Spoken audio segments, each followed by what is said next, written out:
This is a KISS original on 1019 KISS FM. The geekdom is spreading.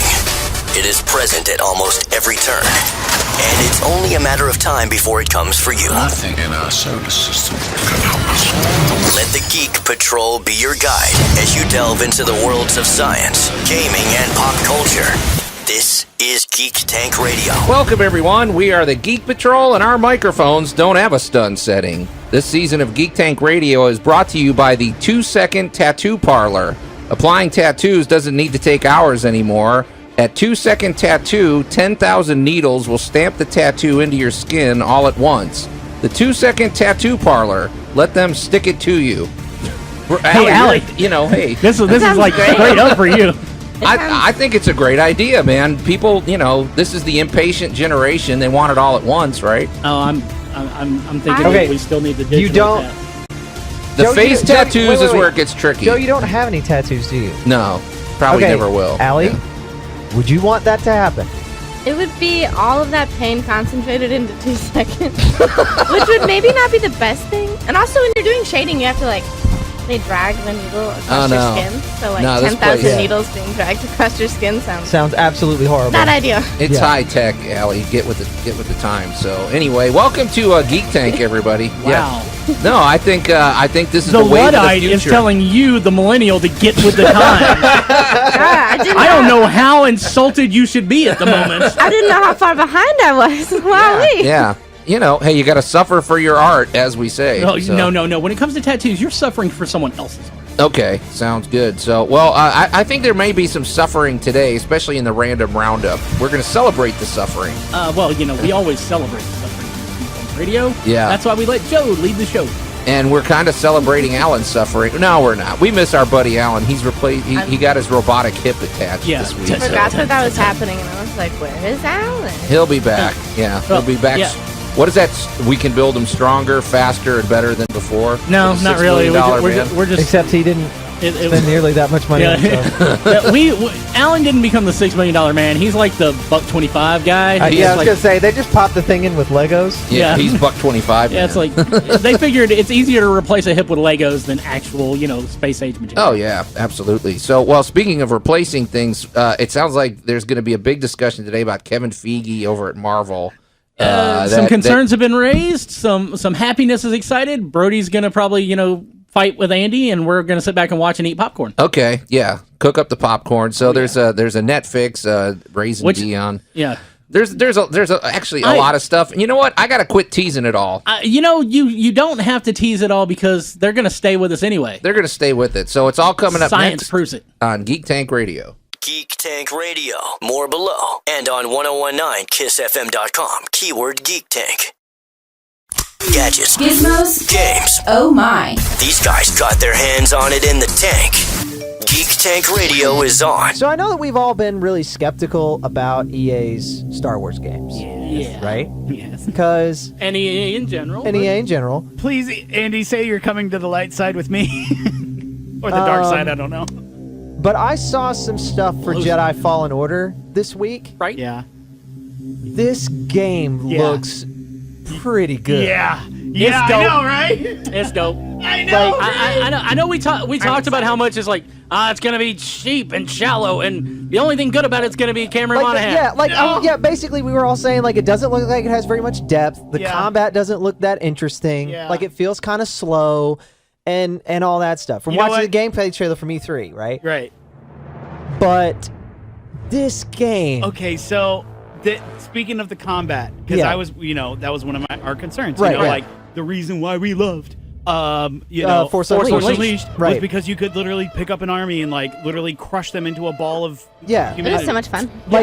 Seriously, Starkiller drops a Star Destroyer out of space. So the one scene that I'm going to allude to, and it was literally 0.3 seconds of it, was him walking through this, I guess, hallway or whatever. Force pushing 3 guys into each other. Yeah. And then they fall off a cliff. I was like, I'm in.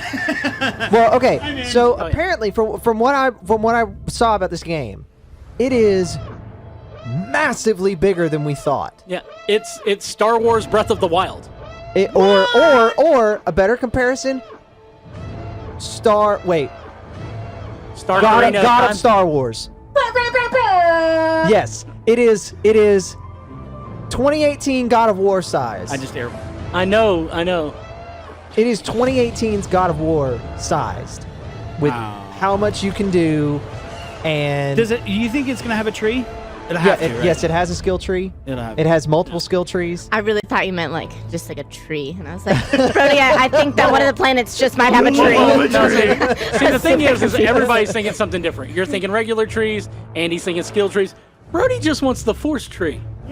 Yeah. I was thinking of, Yoda. Tree of Gondor? Hey. No.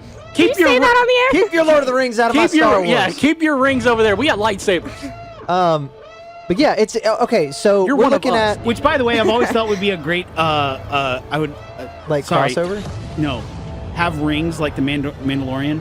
Yeah. Right, and have his fingers turn into lightsabers.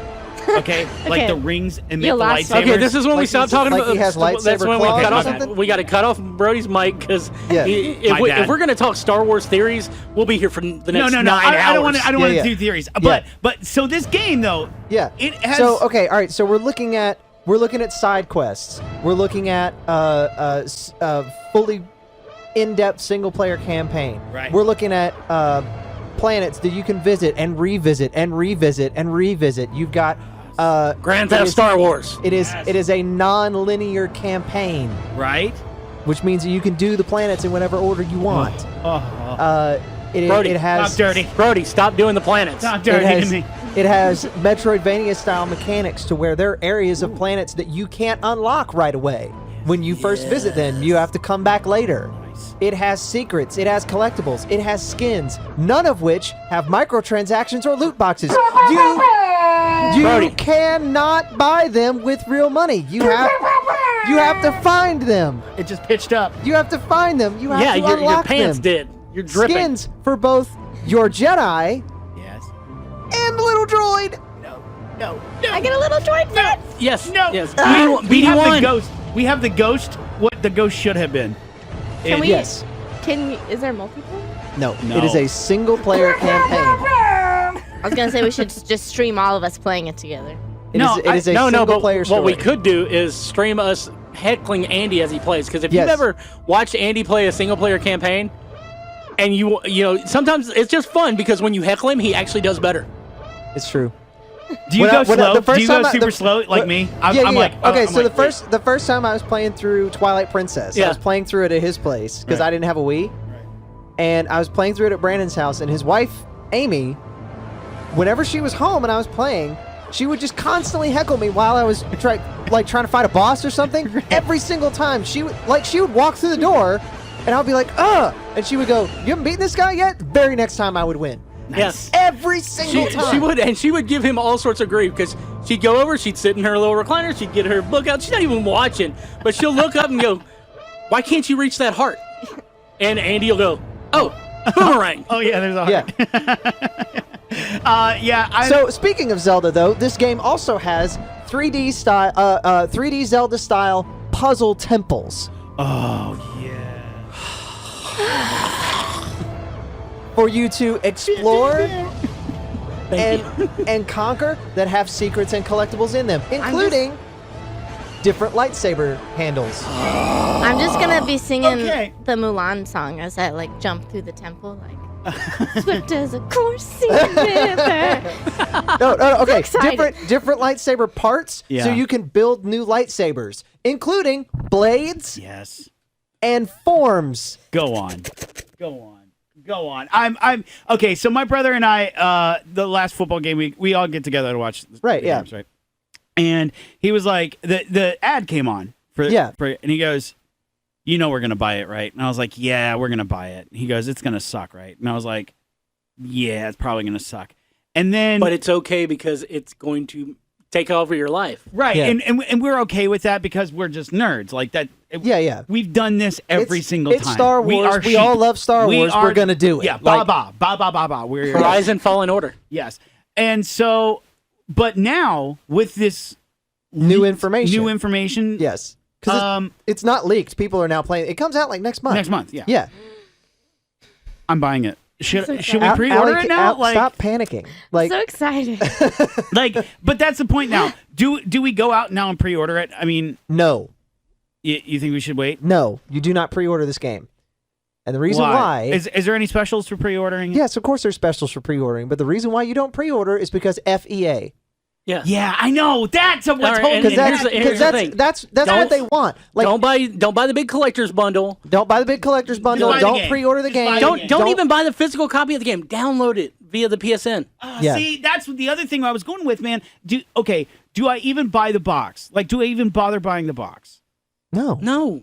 Just buy the game. Just buy the game. Buy the game. Yeah. Yeah, but like someone got paid to make that art for the case. Yeah, you know what? That's right. Someone got paid to pay that. They got paid for it. Okay. Yeah. And that same art is on that digital square that's going to be in your PSN. That's right. Okay.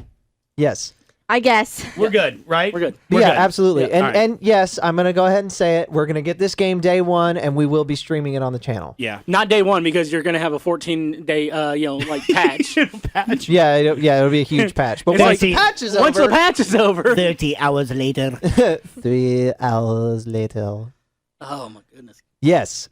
All right. This looks amazing. I'm in. I'm totally in. Oh, yeah. This is going to be great. Okay. You've talked me off the ledge. I was genuinely worried about it because it's an EA Star Wars game. Go back 2 weeks. We bashed the mess out of this game. Oh yeah, and a couple seasons back, we just tore into this thing. And as much as we I can set it say, on fire like, before we bought it. As much as I can say, like Battlefront 2 is a fun game. Brody peed on it. DICE made a good game, right? The problem that Battlefront 2 had was EA's fingers in it. Yeah. Right? Oh, you want to play a new level? Hey, Allie Family Show. So, if Respawn can have made a good single-player game for Star Wars, and EA can keep its grubby little tentacles off of the thing, we went hentai. Then you just keep giving, then maybe for once in the past, I don't know how long. When did Force Unleashed come out? Too long ago. Like 10 years ago? I played that on the PS2, baby. 2007, Speaking of which, we're still pissed about Force Unleashed 2. Yeah, because we never got a sequel. Because we didn't, never got 3. That ending made us want 3. Yes. I wanted more. What if this game, there's a tie-in? Nah. You don't think so? Nah. You don't think so? No. Because this is taking place, when is this chronologically this is place? between 3 and 4, I think. Yeah. I know she's hunting Jedi. Nope. It's just after the Clone Wars. Cal Kestis, Jedi Padawan during the Clone Wars. Cal Kestis narrowly escaped the horrors of Order 66 and was forced into hiding. That's between 3 and 4. Order 66 is episode 3. That's true. It's yeah. Yeah. Yeah. So it's the 20 years between. It's during the rise of the Empire. Yeah. I can't wait for this game. Yeah. I want to play it right now. I'm playing with a toy and it's going to be awesome. But it's like, I don't think, it's like, I can't. What happened? I think when this game, blacked out. this game will end while Galen is still a little boy. Yeah. Pre-Vader. Yeah. Starkiller, his dad would still be alive. Yeah. Oh, Vader would not have dropped his dad yet. Okay. Assuming that any of that is still canon. Yeah, it is, because Starkiller Base is based off of Vader's Hidden Apprentice. So we say. Ta-da. We said it. It's truth. Right. Because we've always claimed to be journalists here. Yeah. There's no fake news up in this end. Nothing but the truth, the whole truth, and some more truth. Yeah. That truth that we wish Allie, was. does it sound plausible? What? That what we said about Yes. Starkiller. Yes. If it sounds plausible to a young female millennial, it must be true. Okay. All right. Well, I'm in. Let's go. Round up a bunch. 50. What's 60? $60. It's $60. I'm sure that I can manage that somehow. Yeah. Yeah. I won't eat for a week, but I'll. Yeah, that's fine. You can sell plasma. Oh. Dope. Yeah. That's what us young cool people have to do because our jobs don't pay us enough. True. Amen. The economy of gaming. Yes. We've talked about them. We've played them. And now we'll show you. The all-new Twitch channel from Geek Tank Radio is here. Let's go. Ready Player Geek. Where we unpack and dive into single-player, story-driven games, to fighters, to multiplayer shooters, to tabletop and card games, and everything in between. And stay up to date with us on Facebook, Twitter, and Instagram at Ready Player Geek. Check us out now at twitch.tv/ReadyPlayerGeek. Streaming every Sunday, Tuesday, and Thursday night at 8 Central. You're never too old for animated goodness. From books to the screen, you are in the Geek Tank. Friends, Marvel is shifting. Marvel is changing. So I believe most will Are you probably about to talk about the birds and the bees, Andy? most will probably say for the better. Yeah. I would. Who would say for the better? Me. Me. Me and Brody. I'm gonna say I'm in team. I'm Team Brody. I'm on that one. I'm calling it now. 3 years from now, we're gonna all be talking about DC movies, not Marvel. Over my dead body. Joe, Joe. you're Just so saying it. Joe, you're Wait till so the full Batman of comes out. You're so Okay. full of hairlessness. Go ahead, Andy. Sorry. So former, well, I don't want to say former, but the guy who's been the head of Marvel Studios, Kevin Feige, has been named as the chief creative officer for all of Marvel Entertainment. CCA, baby. Does that include CCO. like games, and CCO. Yeah. cartoons? That stuff, includes everything. That's Marvel Comics, Marvel Studios, Marvel Television, comics, Marvel Yeah. Animation, That's great. Marvel Games. That might help. All of it. Games good. too? Yeah. That's fantastic news. This is so good. He's creative lead. Okay. Are they going to drop their prices? What? Sorry, I'm asking. Are they going to make comics affordable again? no. No. Okay. Well, I'm just wondering. I'm gonna make you a hat, Jim. I would collect if they were cheaper. But, I would collect if they were good. yeah. See? Good. Good Now point. we're getting into somewhere, Andy, and I'll Now tell we're you done. why. But go ahead. Okay, so that's the news. Kevin Feige is now the new chief creative officer of Marvel Entertainment. The article that I pulled up says, in a reflection of his growing authority, Marvel president Kevin Feige has also been named the company's chief creative officer, Disney announced on Tuesday. The move puts the overall creative direction of Marvel storytelling and content creation across mediums, including publishing, film, TV, and animation, under Feige. Okay, so That's my job here. Yeah, so basically Feige's like MCU is going to leak over into everything else. Yes, that is, how is that good? That is an absolute nightmare. No, this is fantastic news because now you have horrible. continuity, and what happened with characters can grow and blossom in other areas and other aspects. I have absolutely no interest whatsoever in having to buy a whole bunch of comics or watch a whole bunch of TV shows in order to get the whole story. Wait, won't No, that make no. it one That is dimensional? not what is happening. It is not going to that whole everything is connected BS that we had before.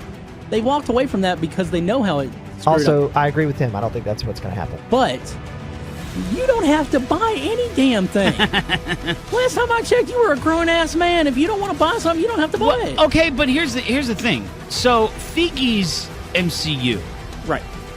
arguably, what the projects that he was involved with, huge successes. Monetary successes. There's no denying. They're monetary successes. That doesn't mean they're good stories. Wait, does I he thought know they were how- great. No. What does he know about comic Well, books, though? once you publish Nothing. a good story, Andy, we'll talk about that. Oh. No. I think Andy's stories are great. I've read his stuff. But once he sees that, as good as his stuff is, Yeah. you're always going to have a major vocal negative group out there because that's just internet. I mean, how yeah, it that's is. just how it works. Andy, Yeah, I get that. I got a question for you. Is What? this move designed to make some cohesion between the comics and No. or is what's the point of No, this? the move is designed to, very simply, Disney knows that Kevin Feige makes money, Right. and they want him to make money for an industry that's not making money, Okay, which but- is their comic book division. But comics are in trouble, They- right? Yes. Yeah, So- the print is in trouble. Yeah. Okay, but they're not approaching it from we need to improve the stories. We just need to monetize it. Yes, better. that's exactly how. They're not saying. I mean, they're not we need saying to it improve that the stories way, or but- try to market them in a way that will bring people in who Okay, actually Well, no, have money because to spend. because that's not Feige's job. Perlmutter is still in charge of marketing for the comics, so that would not. Well, it's not marketing that. yeah, but now he has to report to Kevin Feige. no, he doesn't. That's what I No, read. then you read the wrong article because he still reports. No, Sabolsky and Sepulveda? and, Oh man, he's a and- terrible pod racer.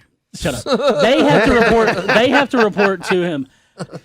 Perlmutter is still in charge of all that marketing stuff. He still reports directly to Disney. Well, he does not report to Kevin Feige. So how does this affect the MCC?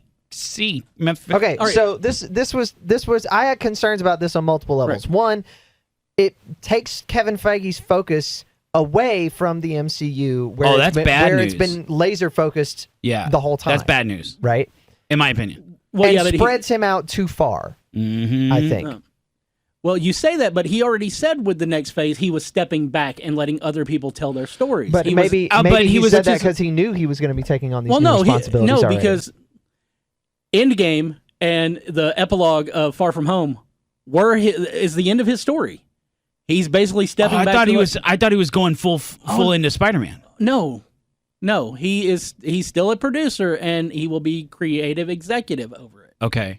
All right, so he still has a hand in these. Yeah. It's just not as palm guiding of a hand. Right. Yeah. He's not going to step in there and go, well, let me rewrite this script here. Yeah, it's not five-finger death punch. Instead, it's like poking. Wait, are they getting away from this whole thing that is going to build up to some other new big interconnected story that's going to wrap up 10 years from now? Because Phase 4... Because I think that would be a mistake. Phase 4 is the beginning of... It's a transitional period. They should just but then we're going to have another build-up because... the MCU is going to have another build-up. Right. But basically... across the board, it's not going to build up cohesively together. This is designed so that things like when they introduce the Fantastic Four and the X-Men into the MCU, that things are... It's a synergistic move. More cohesive. Yes. Synergy is good. That to me, Allie, I think the cohesive thing, I think that's a perfect word here because you could introduce someone...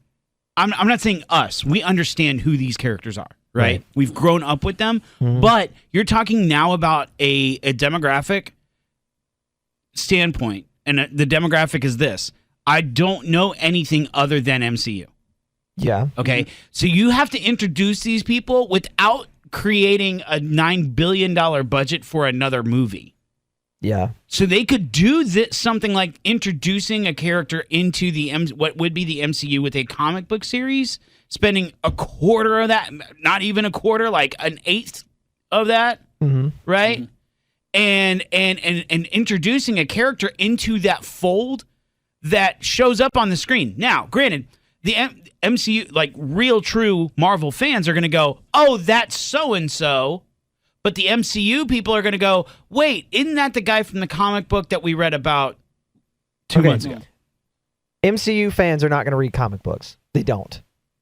They don't do it. They don't go in the stores. They don't buy them. They don't look at them. They don't think about them. They don't know that they exist. They think Marvel started with movies. No. They know that. So. They know otherwise. As much as I'd like to say that the mainstream audience is moronic, they know that these were comics first. There's, if nothing else, just because I think it opened the door. I think it opened the door to I do agree with Andy though. They're not going to buy comics, right? They're, I'm going to step into controversial territory right here. Okay. It's the Carol Corps. Carol Danvers had a huge following on Tumblr, that they and everything, but they couldn't keep the sales. The sales didn't match the number of these people who were, obviously fans of her. And adamant. They would. Here's what would happen because this is how the numbers would repeat. Captain Marvel would get a series, right? It would start with a number one. That number one would get bought like crazy because all these people would then post on Instagram and on all their socials and stuff. Look, we got the new number one for Captain Marvel. Got our new number one. We got our new, whatever. And they would all be wearing all of their Captain Marvel merchandise, their T-shirts, their hats, and everything. After that number one, the sales plummeted because they only were interested in showing off that they got the new number one. And stories. And one of the things, and the stories were terrible. Right. Oh, okay. No, this is complete truth here because you would see, people had built. It's the same with Deadpool, the same with Harley Quinn when it comes to the internet. They've built these characters up into something that they're not. Yeah. And when they don't see that reflected in the comics, the sales tank. Yep. I got you. So Feige's job then would be to create a storyboard, right? Right. That would be, which is agreeable to a lot more people. Yes. Yeah. So what's going to happen? What I'm afraid is going to happen. Let me rephrase. This is my point of view, but the reason that I don't like this decision is because what I am afraid is going to happen is that all of the creative avenues that Marvel has, comics, games, animation, television, etc., are all going to become the MCU. The same kind of stories, the same versions of the characters, even if they don't say, like, they don't put the Spider-Man in the comics in the Homecoming suit or the new black one from Far From Home or anything like that. It's still 25 to 30-year-old Peter Parker. He's still vaguely married to Mary Jane and all of that stuff. But he just acts like 15-year-old Peter Parker. 15-year-old Homecoming Tom Holland Spider-Man. Yeah. I mean, I understand that, but that's at that point. There's why are you using a bunch of different avenues to tell all the exact same story? Well, but see, then okay, here's the other side of that though, is that you don't have to recreate the same character over and over and over again. Except they do, because that's what Disney wants, because that's what made them money. So here's where I'm gonna say this, because honestly they've worked with this idea before. They've just never had the right interconnectivity. Avi Arad tried to do this with the animated stuff years ago, and it worked for a time. But again, you end up with egos like Perlmutter. Ike Perlmutter is, the sooner they can find a way to get him out of Marvel, the world will be a better place. He's never been good for the company. I liked him in Hellboy. Somebody stabbed Brody. So Andy's concerns are genuine. I mean, and a lot of comic fans are going to feel that way too, because you're going to feel like the nuances that came with all this history, all this stuff we've had before, is going to be gone. Right. But what I think is going to happen is you're not going to. I mean, Marvel's already ignoring all that stuff anyway in their comics. Sure. None of that stuff happens anymore. Right. The X-Men, they're all clones from pods, and Xavier has put consciousness into the bodies. If you're keeping up with all that crap.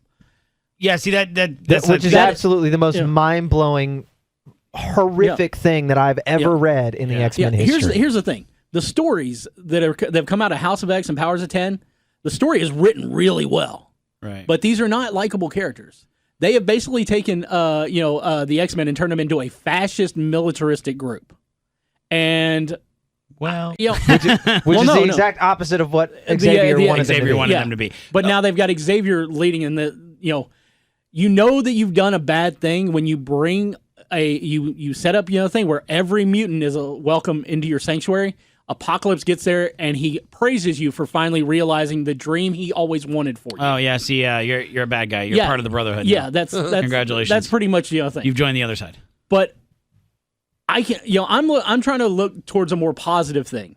Maybe with Kevin coming in, we'll actually get some X-Men stories that actually come back towards the X-Men. Yeah, so maybe because he's going to want to create. He's going to want to create like a baseline. Yeah. This is what they are. Right. Yeah. In order to introduce them into the MCU. Right. So that way he doesn't have to tell you.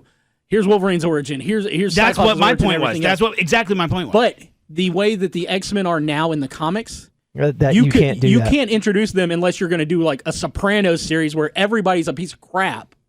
Well, what if they all die? What if they scrap? No, this is the other thing I was thinking of. With Kevin Feige coming in as a chief creative officer, Joe Quesada stays on in some. What I read was that he stays on in some kind of like tertiary capacity. Yeah, he basically stays on as what it's like he's a publisher. Right. Yeah.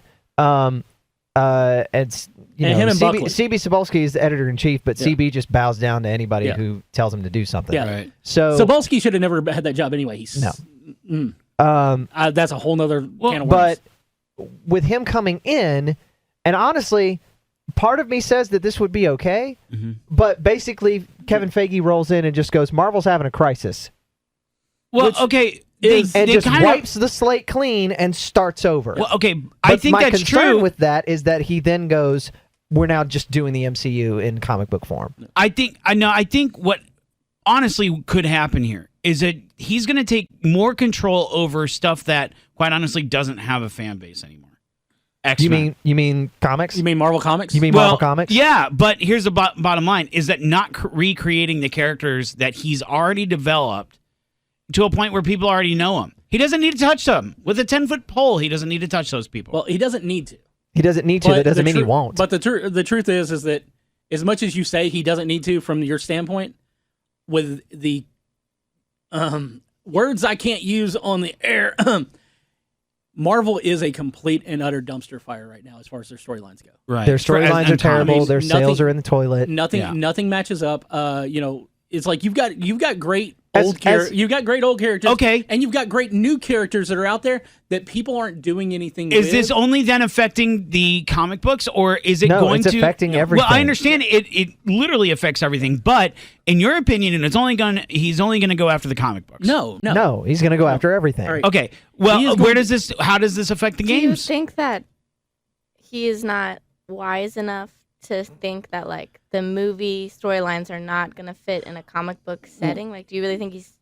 No. And I mean that like completely honestly. Like, do you not think he is wise enough to put someone in charge of that who knows comic books better than maybe he does? Well, no. The problem isn't so much that. I think it's more along the lines of he's going to trust people, and it's going to backfire, and he's going to end up being what Jeff Johns has been with DC, where he's running all over the place trying to keep things together, and like Andy said, he's going to get spread too thin.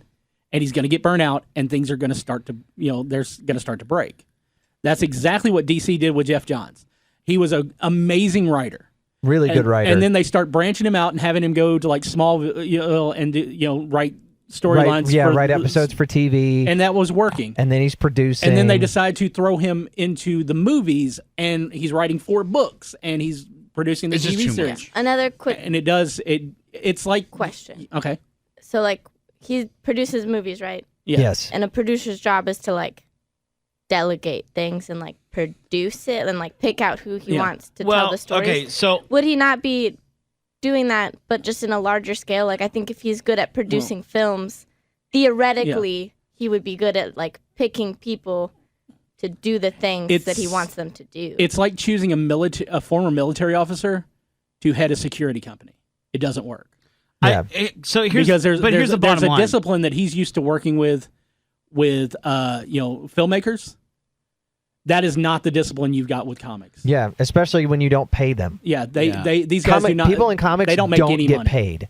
They there's a lot of people who work behind the scenes on comics, assistant editors and stuff like that, who have second jobs because they can't afford to live on their. It's like if you were Andy, I'm going to pick on you because Go ahead. It's like you've got 2 jobs that you run right now. I have, and that's not counting your hosting gigs, with Memphis Made and stuff like that. I have technically, that I'm getting paid for 4 jobs. Okay, but you also know that the time doesn't allow you really to keep up with all those jobs on a regular basis, and you get a little burned out, and then you get a little antsy. Yeah, I mean, we all do. Yeah. That's pretty much what working in comics is like. We know plenty of comic artists who also work for like FedEx or they manage a restaurant or they work convenience stores or do a lot of freelance computer work because of the fact that but going back to Allie's point though, Feige's gonna have an overall arcing vision for where everything needs to go. Yep. And then he's going to put people in place. You're right, Allie. He's going to put people in place that he feels like, okay, you could do a good job here. Yep. It's the same thing I did with the show here.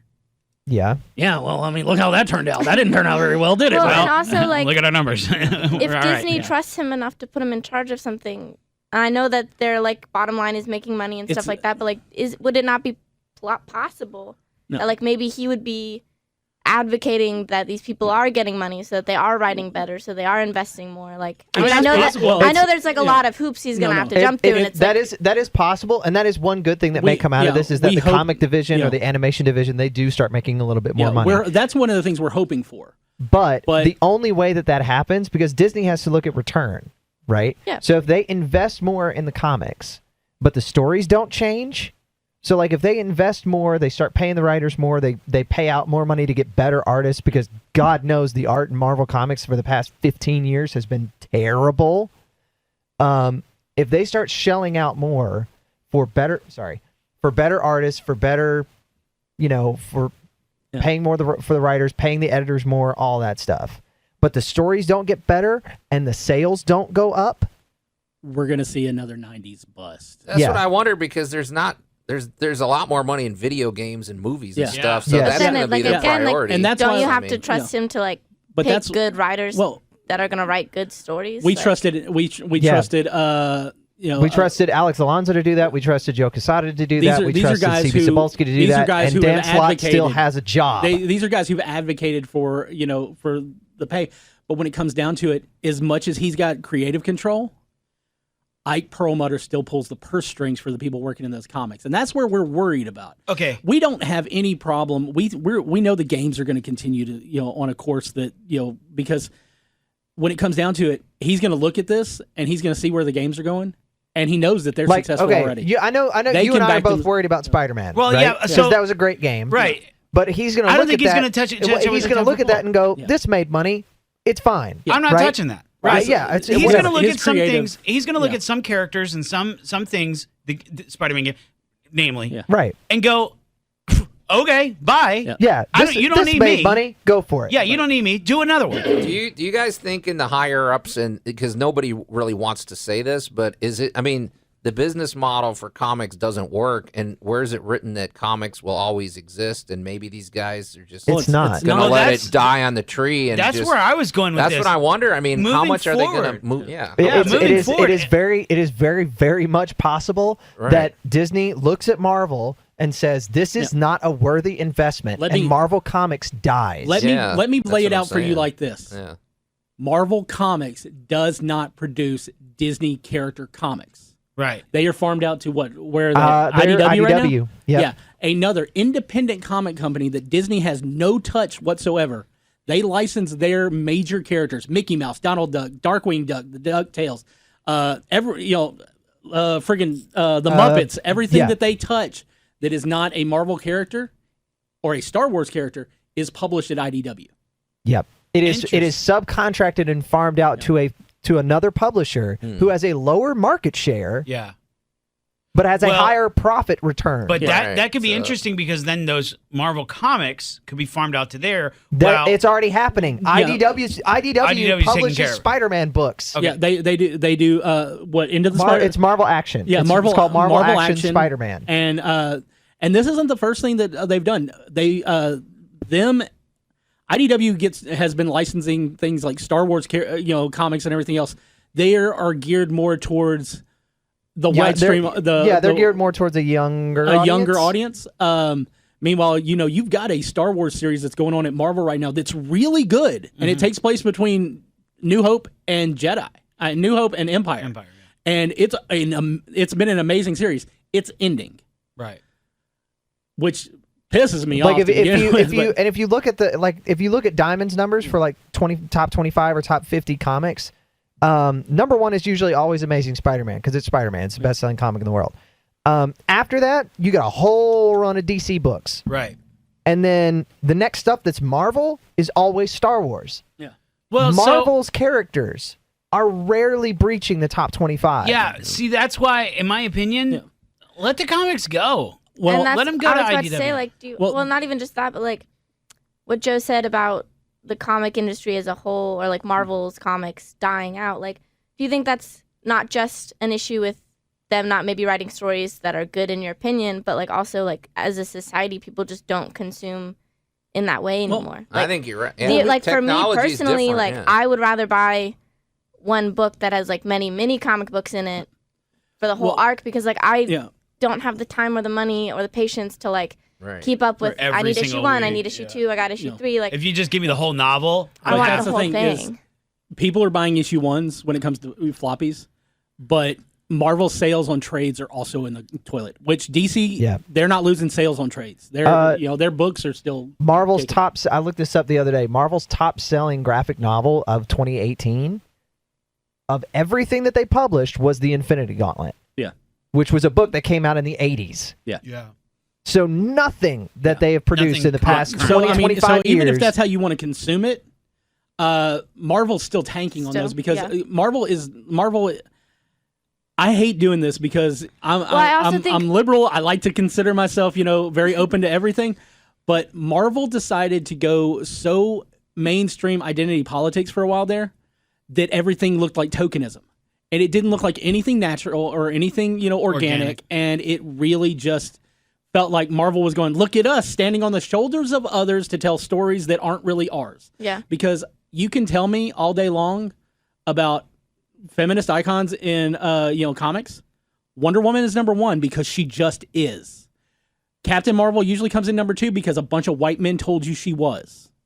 That's true. But fans of the comics saw 2. this. Well, she's mine too. I love Storm. She's a bamf. I'm sorry, but and that's she creates a freaking hurricane, Joe. That was just the I thing. like Storm. They try, it's like rather than organically, come around to where today's audience would be fine with it. They immediately just started kicking off people who were legacy characters who were doing so well in the MCU. I mean, how many times they kill off Tony Stark since the MCU started to replace him with someone else, like 3. Doctor Doom or Riri Williams? Riri Williams is actually written as a really good character, but she'll never be considered, Tony Stark's replacement because we knew her for all of 2 seconds before Tony was dead and she replaced him. Right. Yeah. Meanwhile, War Machine's daughter should have been the one to replace him if we were going to replace him with anybody. Yeah. Also, especially not Doctor Doom. My other thought, Miles Morales crushed it. Yeah. Miles had a great introduction. He was a perfect Miles was a perfect way to introduce a legacy character and have it be an organic transition. Yeah. It wasn't perfect. I would have preferred that he'd actually known Peter Parker before becoming Spider-Man, but for the most part his introduction is really good. Yeah. And then you have Riri Williams, who was literally the same issue that she's introduced. Her first appearance, Tony Stark dies and she puts on the armor. And everybody's cool with it. But it's absolutely insane. But it's but at the same time, ever since Wildheart started, and we've actually got, or Ironheart, I think. Ironheart. Ever since that started, and we've actually seen this character grow. She's an amazing character. They just tried to go too much too fast. Who didn't get the chance to grow organically and become that character she needed to be. Yeah. Well, so my follow-up with... We're hoping he gets that stuff taken care of. Savannah's always preferred DC Comics, but she will always prefer Marvel movies because they're better. Right. Amen.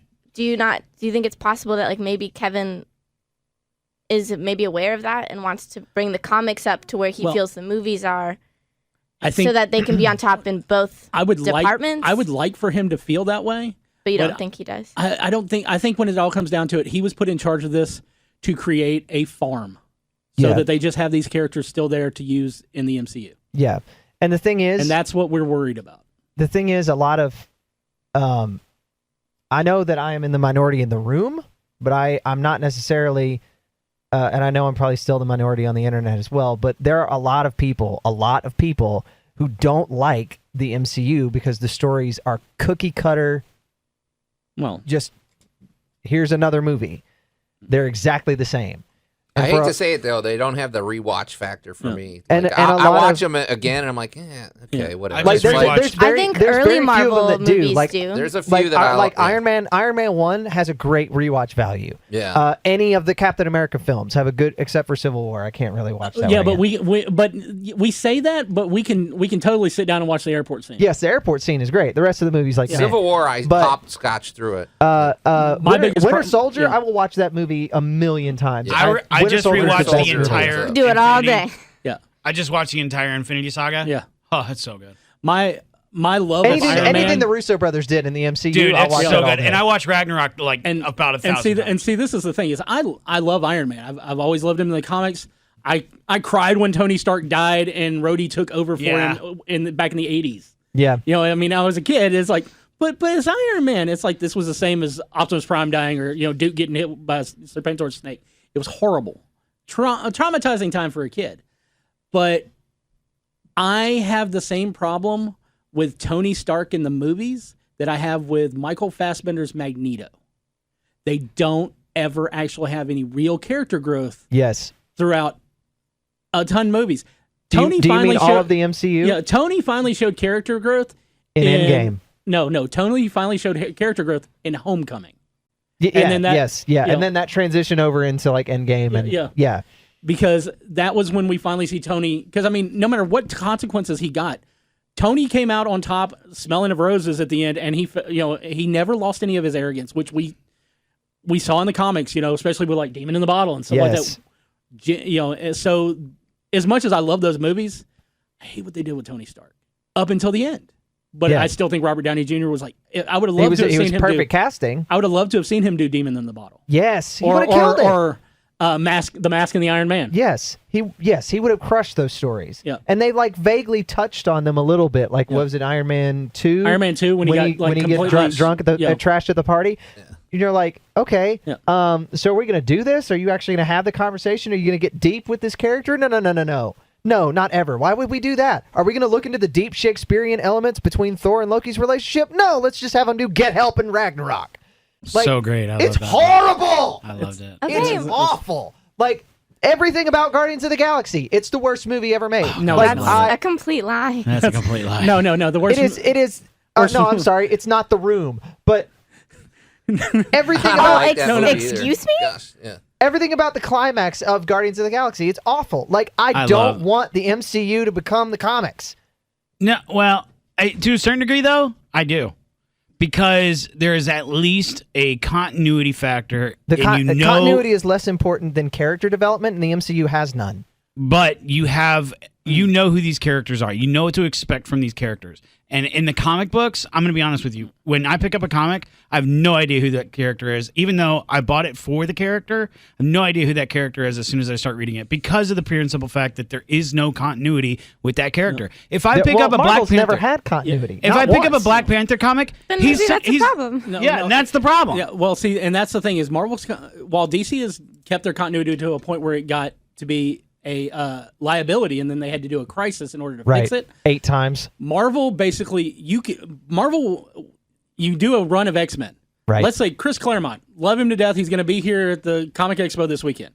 He is, he's writing an arc in X-Men, and he does a 6-issue arc where you see a specific character get killed. Right. And then he realizes, in the next arc, this character is just alive. No explanation, no nothing. They're just there doing what they were going to do. Don't even get me started on the crap that they put Gambit through. Yeah, Chris Claremont is almost the reason why death in comics became a joke. That's funny. It's like, but I mean, at the same time, it's like let's say you have Mark Waid writing Flash. Yeah. Which was amazing. Yes. You got to admit it. If someone died in Flash, You're dead. They didn't come back until Crisis reset everything and that person existed again. Right.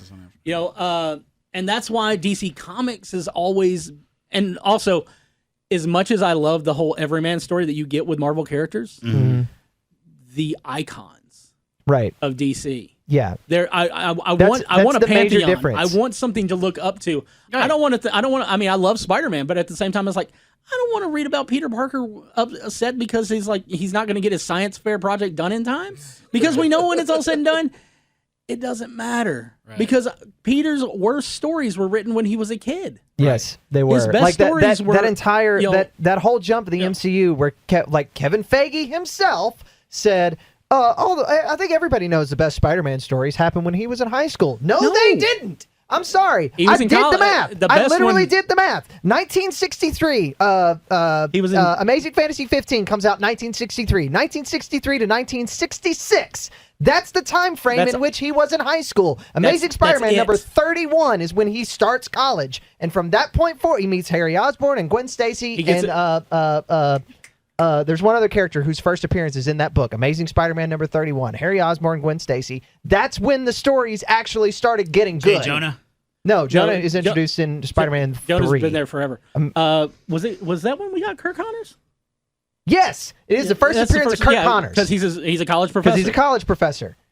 So to sit there and say, all of his best stories were when he was in high school. No, you want to talk about the 3 years in the 60s when he was in high school? And he just happened, Stan and Steve Ditko introduced most of his major villains? No, that's not good stories. That's when the villains showed up. Yeah, and wasn't it early 80s when we got the whole run where Doc Ock was going to marry Aunt May? Yes. Dude, let's just admit, those stories, as disturbing as they were amazing. They were funny. One might even say they were spectacular. Hey, now. Anyway, okay, so we have great hopes and faith that he's going to know these things. I don't think we have it. No, I have hope that he'll fix stuff and make Marvel but good. That's the thing is, we also have faith in the fact that he knows this, but is it really going to matter? Because I do believe that he was put in charge of the creative of the comics simply because DC wants a farm. They want to farm Disney? Disney was. Sorry, Disney. DC Entertainment started this whole let's just keep these things around so we can farm the characters. Yeah. With Diane Nelson when she took over DC Entertainment, and it was all about just all right. All of a sudden, they start putting all this merchandise with characters who've been dead for 20 years, who haven't been in Barbara Gordon. We love Barbara Gordon, but she's Oracle. She should have never been put back in the Batgirl suit. Not ever. Especially considering how awesome Stephanie Brown was as Batgirl. And that's the thing. Like, DC let the characters grow and then kept them growing. Barbara Gordon gets shot by the Joker and paralyzed. She becomes Oracle. That's a whole new change for her as a character. She had to deal with that as a person. Yeah, but... And they let that stay. But the thing is Marvel, when it comes down to it, anything emotional that Marvel has had, the comics have already thrown it away. Right. They've wiped it away. Yeah. I don't know. I think what you're going to see here is things that are successful aren't going to change at all. You're not going to see anything, maybe more of them, just because Feige's going to look at it and go, you're doing great. Here's a few extra bucks. Go make it happen again. Well, except for the fact that he has no control over the budget. Yeah, he doesn't have a control over the money. Okay, but he's going to at least push for it. He's going to say, listen, this is working for us. We need to continue down this avenue, and the only way to make that work is going to be monetarily, make it happen. Yeah, it's not going to happen. Wait, if he doesn't have control over the money, what's the point? Yeah, I mean, well, the thing is it basically boosted his salary. Yeah. That sounds like as long as Perlmutter still has the financial control when it comes to Marvel comics. Now, what we can say is, if Feige realizes that Perlmutter's the problem, he does have the authority to boot him. No, he doesn't. Bob Iger has to do it. Okay, Feige has the ability to go to Bob Iger and boot him. He already tried that when he was in charge of Marvel Studios, and Perlmutter was in charge of the comics. That's the reason that whole everything's connected disappeared. Okay, is because the two of them can't work together. Okay, well, but what I'm saying is, you've given this guy more power. Right. You've given him more charge. Okay. You have told the company as a whole, we like him. Right. Ergo, he has a bigger voice now. But Perlmutter has a bigger private share of Disney stock than any other individual in Disney history. That could change. Yeah, if he sells his stocks because of his contract. They've already talked about trying to do that, buying him out when he went Trump. I mean, that can change. Though. I mean, here's the thing. Yeah. We're not going to, I don't think, honestly, on the surface, you're going to see any difference. No. Honestly, on the surface, we're not going to see a skittle-butt of difference. But I think it's going to take some time and energy and effort, and it's going to take money. And Feige is going to have to throw some major dollars and budgetary revenue, and without him controlling that, it's not going to happen. Yeah. So with him having the bigger voice now, the company's going to look at that and go, maybe he's on to something, because we give him more credit, we give him more power, we give him more whatever, and they're going to say, okay, well, let's try his way, because this other way is not working, and why isn't it working? Feige goes, well, it's because of this guy or this person or whatever have you, and changes happen. I think what this is going to boil down to is Feige's power control and power monitoring of individuals, not necessarily products, but at the core level, what's happening where is the money going? How is this being distributed? What's happening where? I think that's honestly what's going to change the most. Well, I guess all we can do is just say, like, we're going to find out. Yeah. Geek Tank Radio energized by Dark Oak Press and Media, an indie publisher and media provider offering everything from Alice in Memphis to mystery to young adult and everything in between. Get the latest at darkoakpress.com. More below and on 1019kissfm.com. Keyword Geek Tank.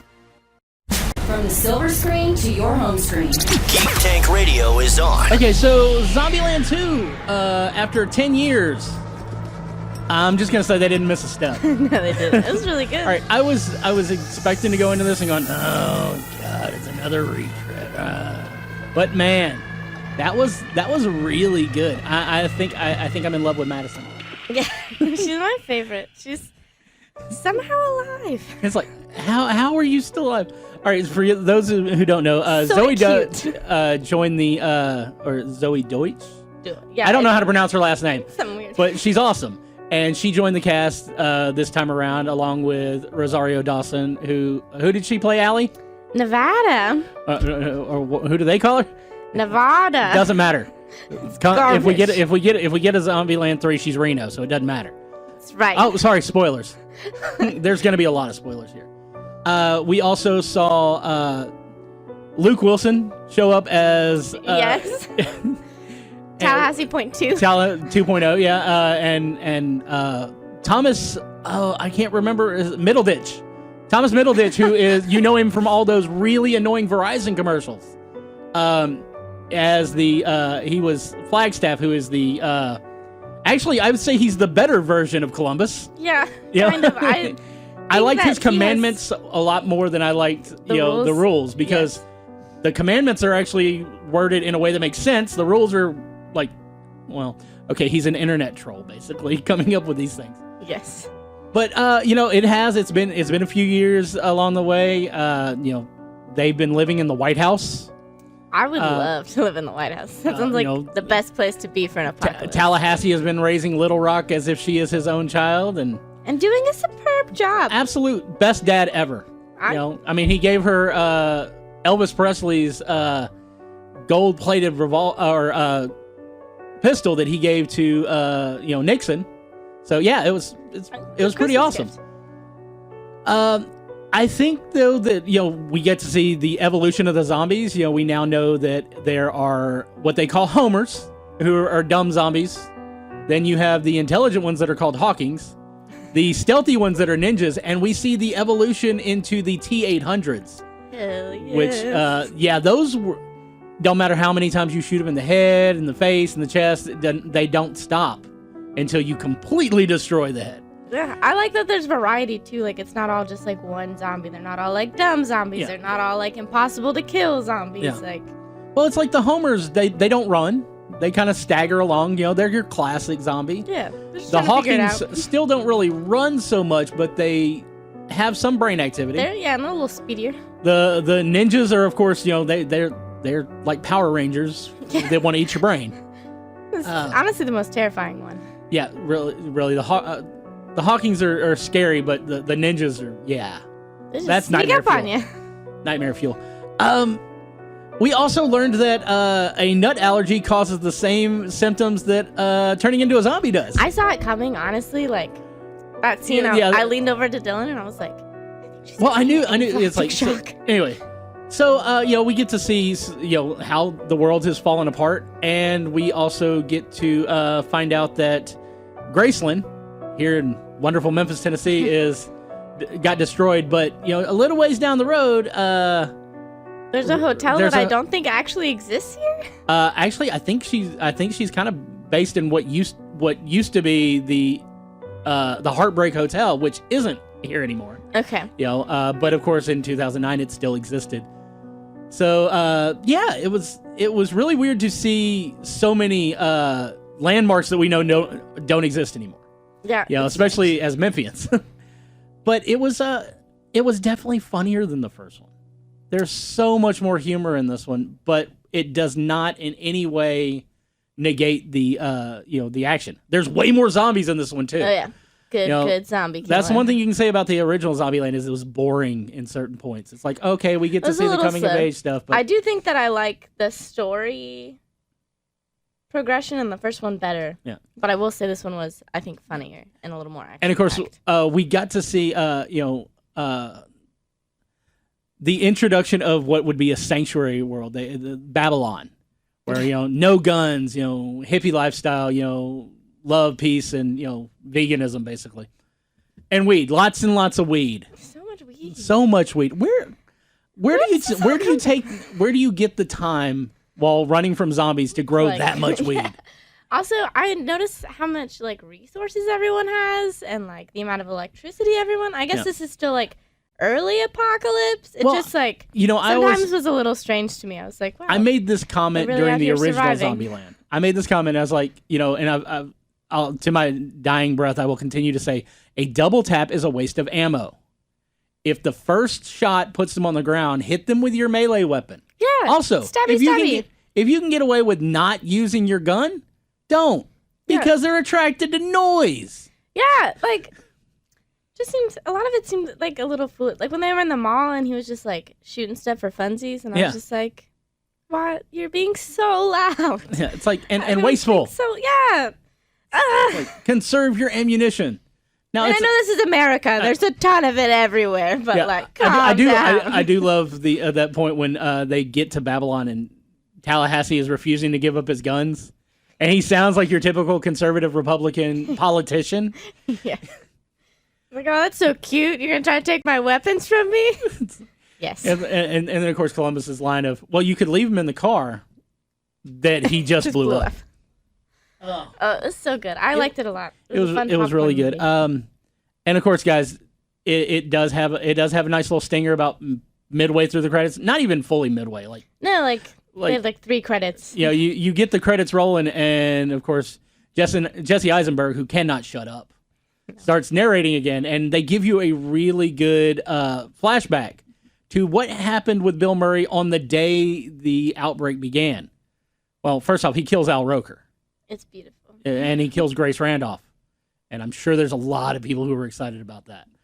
It was good. It was, but yeah. There's also, did you watch the second one? What? There was supposed to be 2 after credit scenes. We left after the first one. Well, the other after credit scene is literally Bill Murray doing the he's doing the the hairball sound again. Okay. And it's just cute. Yeah, it's probably just make me laugh. Yeah. I was like, that's what the internet's for. I'm ready to go home now. Right. I think there was originally supposed to be a Dan Aykroyd cameo, but I didn't catch it. I may have to go back and watch again. He may be in there somewhere. Oh no, I gotta watch it again. Dang. It's like, man, yeah, I feel really, really sad about having to watch it again. Boo.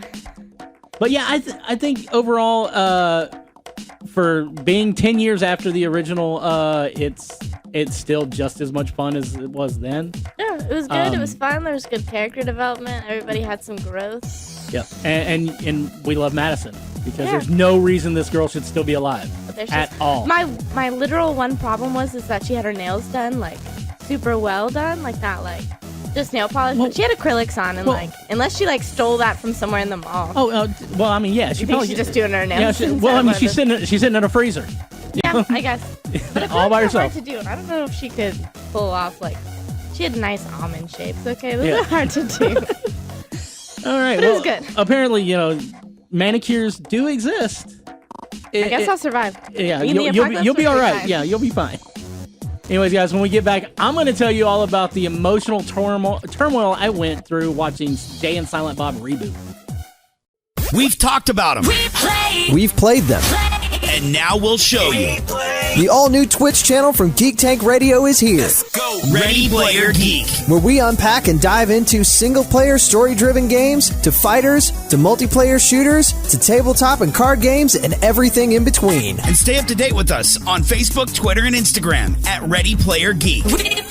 Check us out now at twitch.tv/ReadyPlayerGeek. Streaming every Sunday, Tuesday, and Thursday night at 8 Central. They don't do reviews. Processing incoming feed. But that doesn't mean they won't tell you about everything they watch. The Geek Patrol is on Geek Tank Radio. Hey, Andy. Yeah, man. I'm still a little upset you didn't get to go with me. I know. I'm upset too, man. It's like, I know you were busy this week. You know, you had family obligations you had to take care of, and I appreciate the ones what you had to do. But man, it just didn't feel right not having you there with me. I know. And I'm talking about Jay and Silent Bob Reboot.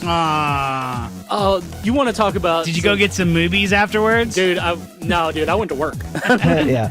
But it was of course the jokes are the same. The it's premise the same is the premise, same. right? You know, they're going to Hollywood to stop a reboot of the movie that they originally. Yeah. I mean, you find out Brody's secret stash because of the fact that rent was too high for his comic store to stay open. Yeah. He had to move into the mall, which is slowly dying. Yeah. But they have an amazing, display of Stan's, like his red sweater. Yeah. It's like, so I mean, you get when you see the Stan Lee cameo, because of course Stan wasn't there to be in the movie, right? And Kevin loved Stan like a father, right? But so of course Brody's his shirt that has the weird face on it, has now been warped into a face of Stan. Oh, that's cool. Oh, that's cool. It was really sweet. But I mean, this movie was designed to give you all the jokes and amazingly vulgar right. world of Jay and Silent Bob, but also pull at your heartstrings. Movies is going to give you gas. Nobody cares about movies. I do. Calm down.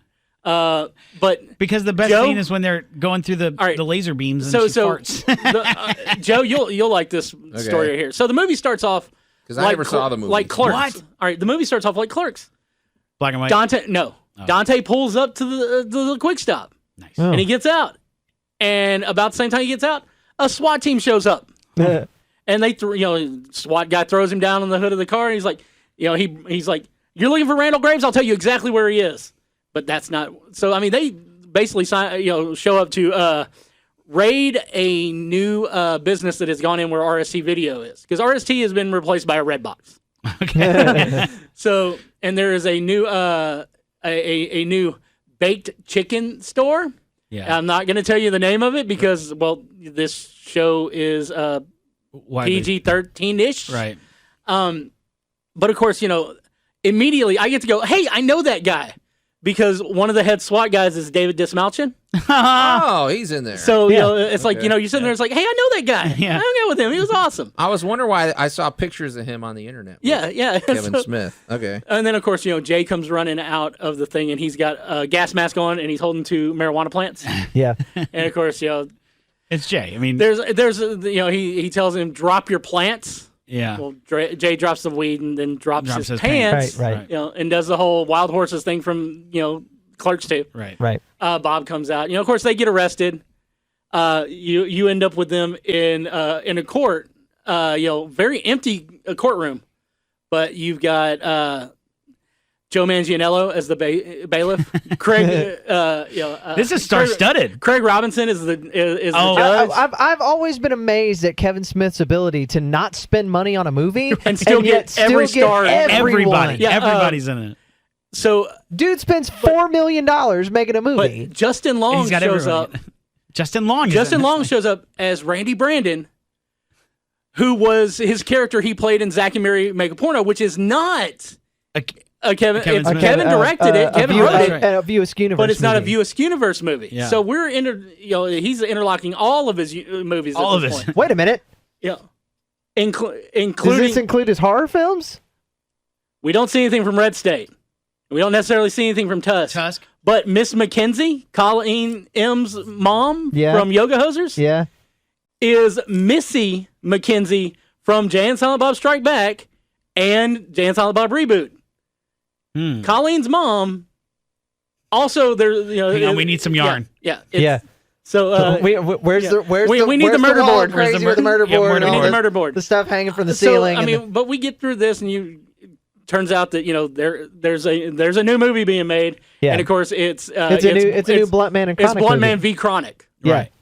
And of course did what's his name reprise his role? Who? Come on, Mark Hamill. No, Mark Hamill wasn't in it. But there was an entire army of cockknockers. They're robots. They're androids. But we did get to see. It's like, of course, we've already seen Dante. We get to see Brody. Your namesake. Yeah. We get to see Ben Affleck shows back up as Holden McNeil. Nice. Yes. We get to see Matt Damon as Loki from Dogma. Nice. It's like, and it's great because he's Alanis Morissette. She's in a kind of a flashback when Loki's telling his story. Okay. But it turns out that and this really goes off into left field as far as pulling things into the View Askew universe. When God didn't kill Loki like she did with Bartleby, right? She dropped him into the ocean with no memory, where he was picked up by a schooner. Oh my gosh! Yeah, and he refers to it as his reborn identity. Nice. So of course we got Jason Bourne's now apparently. Yeah. That's great. We get to see Shannon Elizabeth back as Justice. Mm-hmm. Of course, we also get to meet. I was just saying, Jay has a love child. Jay's daughter, who is played by Harley Quinn Smith. Yep. So it's like, man, it's just you get to see all these people grown up. Right. So did Jay and Silent Bob, Kevin Smith, and I can't think of Jason Mewes. Did they look old? Like Oh, dude, yeah, you can. Yeah. You can see You can the totally age. see their age. But what I'm saying is, like, a lot of times what they do is they cover that up with makeup. No, they did not do that. And then when they've done the circuits, Yeah. I'm like, God, Jason Musick's so old. I Yeah. mean, That's, half of that's, his problems. that's largely that's the heroin. The heroin, but yeah. But they keep making jokes about him being the older one. Yeah. He's not. And he's not. No. But, of course, God, I can't even remember what the kids. Oh, her name's Millennium Falcon. Nice. She goes by Millie. Oh, that's great. That's actually and of a great course, name. Shannon Elizabeth's character Justice, her spouse Reggie is played by Rosario Dawson. So of course we get Look at the big stars. It's like another movie. I got to see 2 movies this week with Rosario Dawson. Yeah. In it. So yeah, it's like we get to see Jesse Rath and Melissa Benoist from Supergirl. Yeah. Val Kilmer plays Old Man Blunt Man. Nice. Yes. Tommy Chong plays Alfred. Kevin Smith plays Kevin Smith. Right. It's just there's so much in this, and Well, that's what I loved about the original. And here's the thing, and this is gonna make you misty, and he's gonna make you cry. Okay. Ben Affleck as Holden McNeil, reversing the story of chasing Amy to talk about his daughter. Oh, that's awesome. Aww. And his daughter, of course, in the movie is played by Logan Muse, who is Jay's actual daughter. Yeah. So, yeah, but I mean, it was great to see Affleck, and Affleck he makes a lot of comments about, Batman. Yeah. Does he? Yeah. I do know that Jay has a line because you remember was it in Clerks or was it was in Chasing Amy. When he talks it's in Strikes Back when he says Affleck was the bomb in Phantoms. Yo.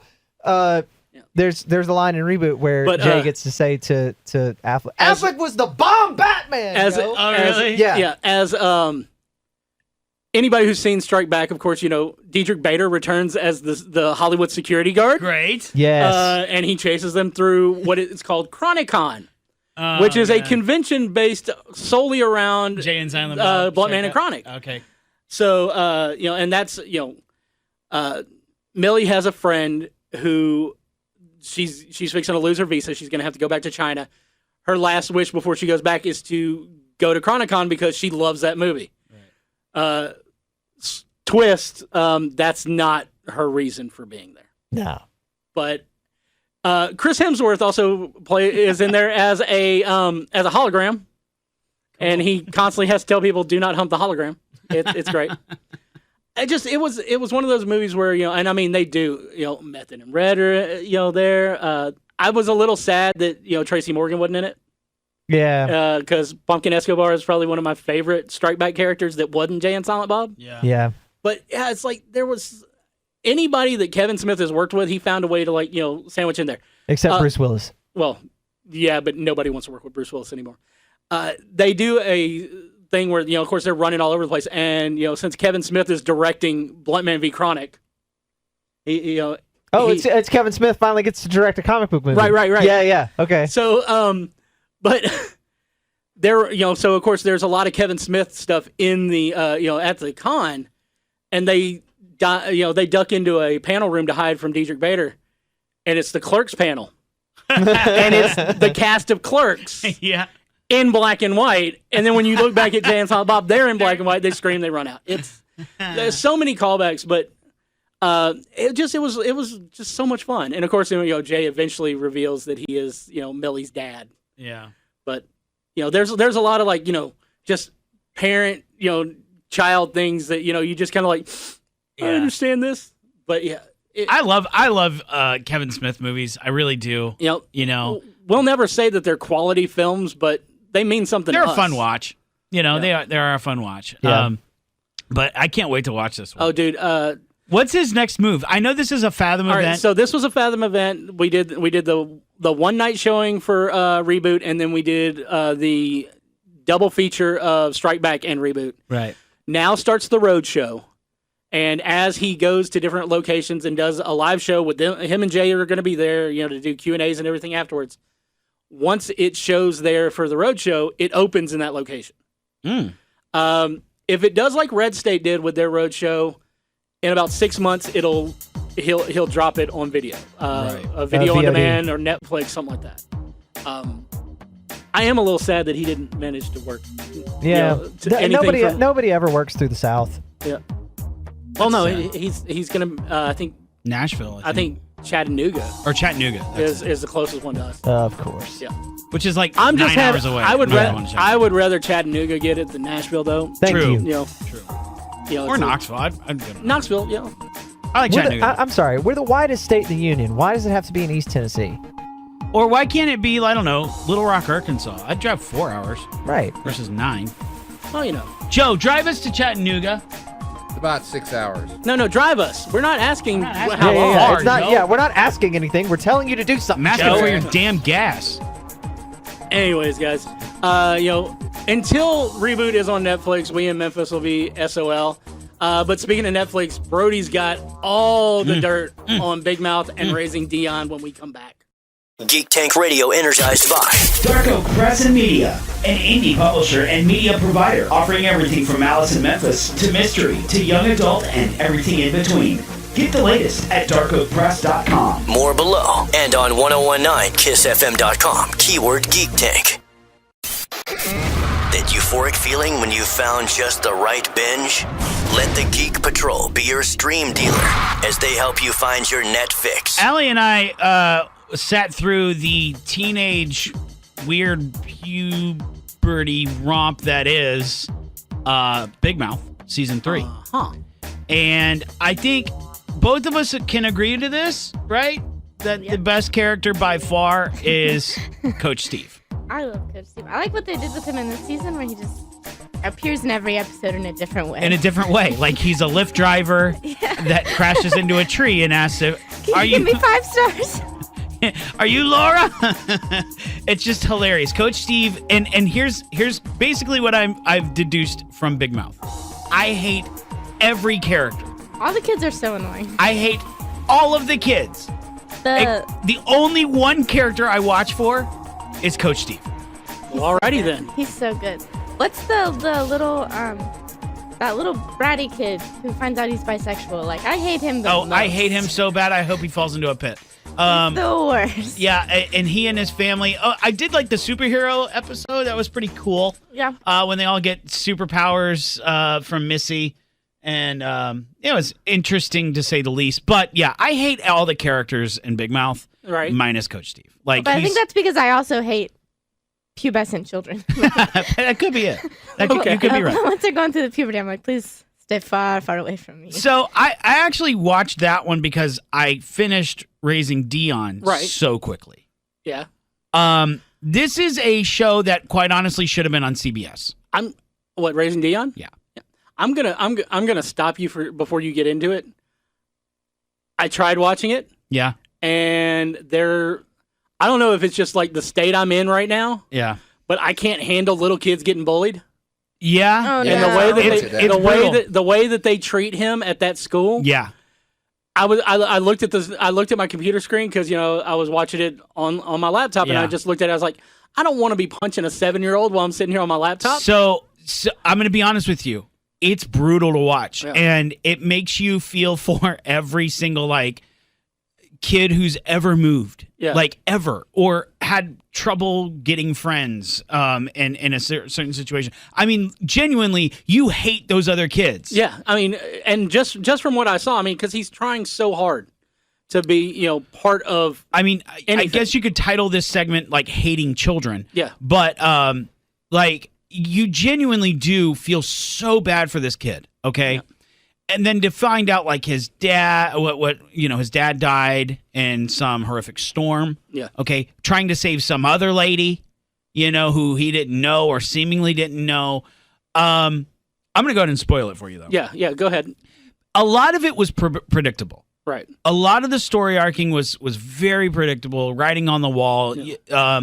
The story goes like this: Dion is a little boy to a single mother, okay, whose father died in a horrific storm in New Orleans, right? Because he's a storm chaser. He's also a scientist for this big corporation, okay, who tracks storms and how can we battle storms? Is there a way to battle storms? Is there a way to predict them or reduce the severity of them?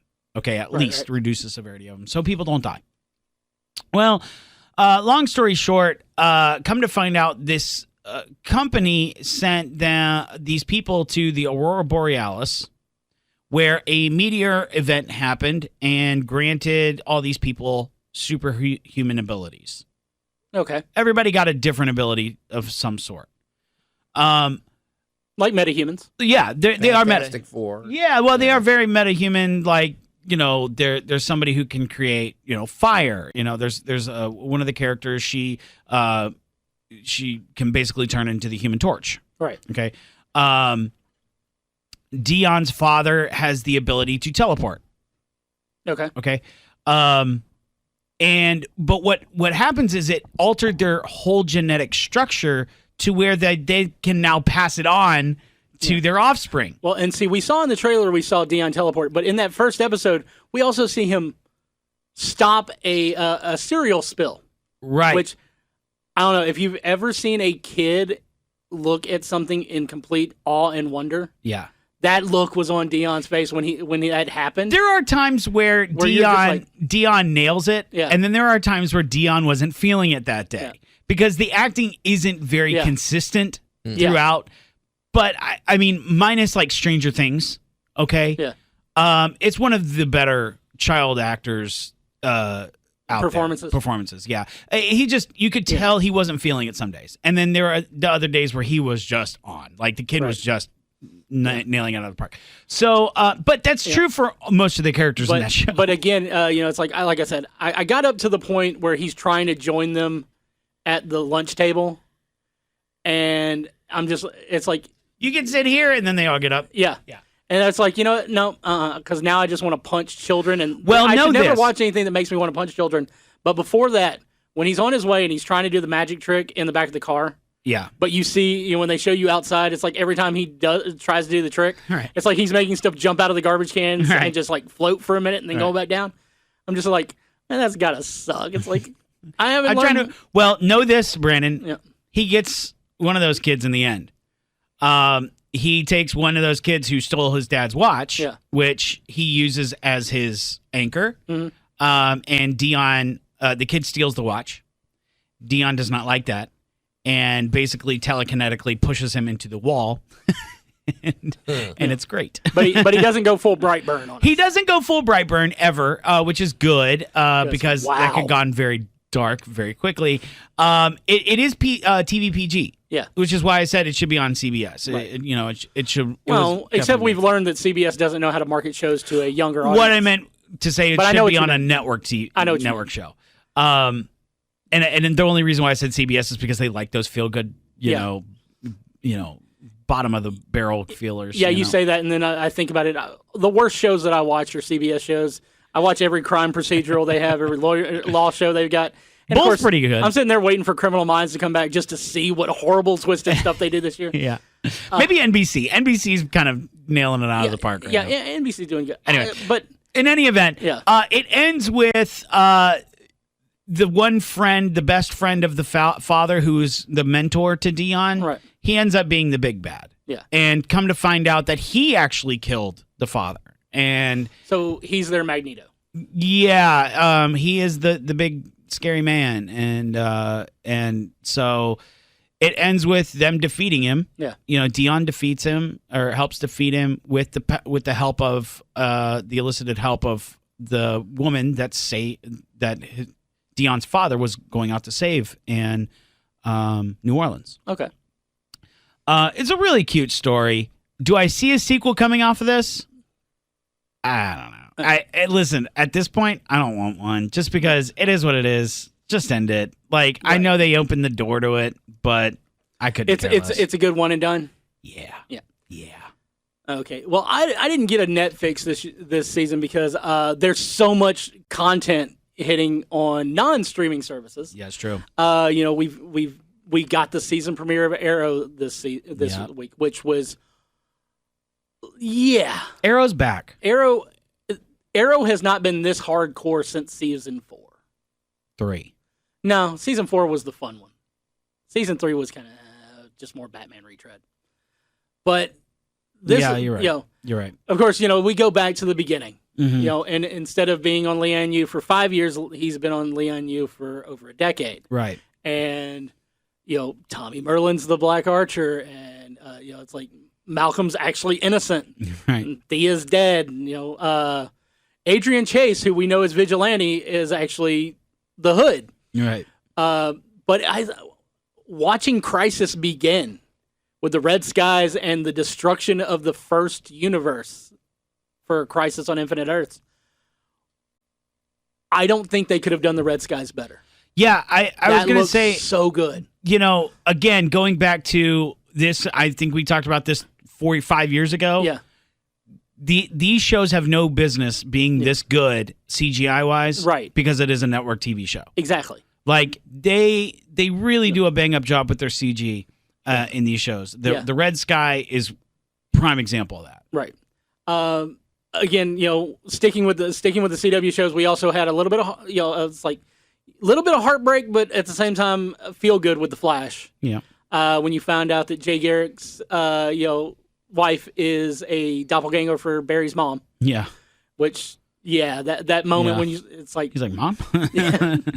And of course, you know, Black Lightning still, you know, just like kicking along. I'm really excited about the fact. How are they going to bring him into this? Oh, well, of course, it's Crisis on Infinite Earths. Well, I understand, but we now have confirmation that not only are we bringing Black Lightning in, along with Legends of Tomorrow, Lucifer, Titans from DCEU, Smallville. Everybody's coming into this. Birds of Prey. This needs to be a movie. Batman 89.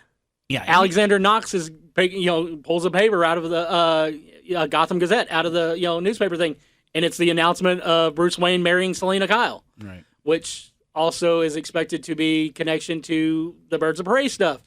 It's just so much. Yeah, they really do need to just make it a cinematic movie. And of course, we saw. I'm sure it'll be released as a full on like they did DVD. with the But we saw Burt Ward, you know, in his red sweater with its yellow and black trim. Yeah. It's like, if you didn't know he was, you know, if you didn't already know, Burt Ward's Robin. Right. And of course, he's walking a dog. Right. Is it Ace? No, but he's still walking a dog. It makes you kind of think like, oh, it could be. Yeah, it could be. And of course, you know, Kevin Conroy, and the fact that we're going to get the connection to the Batman Beyond universe and possibly Injustice. Really? Yeah, there's more and more stuff coming out about Crisis. Are they going to bring Brainiac day. back into that? Well, I mean, he's because Brainiac's been in Supergirl. Yeah, he's in Supergirl. I mean, well, Brainiac 5's in Supergirl. Yeah, Evil Brainiac, which we also know from Smallville, possibly. That's possible too. You know, they keep showing more and more, and of course, they show people, you know, in costume. Yeah, and it's just really getting exciting. That being said, we did see that they've cast the Spectre, and they've shown us what the Anti-Monitor looks like, and I'm just sitting there going, put the helmet on. Put the helmet on. We don't need to see you without the helmet. And apparently there is a helmet for the suit, so we'll find it. We'll see it soon. But it's just so much content right now, and that's just on the CW. Right. But I did manage to see something via an online source that, it's like, you know, the BBC. Thank you. Actually, it's E1. You know, which that's Entertainment One. Yeah. And that was Zomboat. Ooh. The first 2 episodes of Zomboat. It's 2 British millennials and their 2. It looks like their 2 Arab friends are on a canal schooner. Yes. Moving away from zombies at at like 4 miles an hour. So as fast as they walk. Think Shaun of the Dead on a boat. Oh, okay. It's it's stupid. It's so bad, but at the same time so good. That's so dumb. It's really bad. Yeah. Joe, have you seen anything this week? I just watched. I was just rewatching YouTube as sort of an experiment. How do you watch YouTube? Well, you guys know all me. of it. No, I hate dude, to bring this up. You put on autoplay, you start a video, and you just roll through. Well, I know that's what I mean, but I mean that rabbit hole goes really I watch so much deep. Bon Appetit on YouTube. Yeah, but what I was saying is, last year or whenever this was, it feels like a lifetime ago. When I was all upset about The Last Jedi. Right. I got into this thing of just watching all these other videos of people who were also mad. Some of them, got really carried away with it. But that kind of got it out of my system and moved along. And so just for kicks, I went back and I was watching a bunch of those YouTube channels.